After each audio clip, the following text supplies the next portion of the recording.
From VOA Learning English, this is the Education Report. 60 years ago, the highest court in the United States changed American education.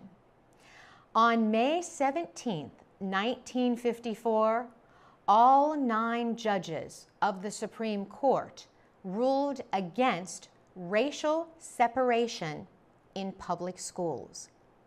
The court said such segregation in schools violates the United States Constitution. At that time, many school systems had separate schools for white students and black students.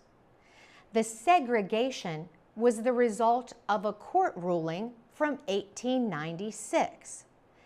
That decision permitted so-called separate but equal schools. Some schools had only white children. Others had only black children.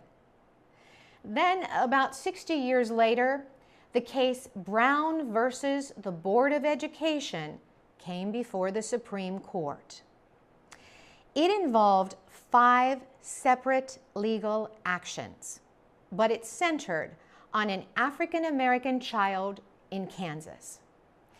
Linda Brown lived just a short distance from a school, but she was forced to travel across town to a black school because the school near her permitted only white students. Aderson Francois teaches law at Howard University in Washington, D.C. He says the case ended official racial separation in U.S. schools. But he also criticizes the ruling. He says it should have set a time by which segregation had to end. Some segregated schools did not obey the Supreme Court ruling until the 1960s. Even today, many schools are still effectively segregated. In 2012, the Civil Rights Project at the University of California studied racial populations in schools.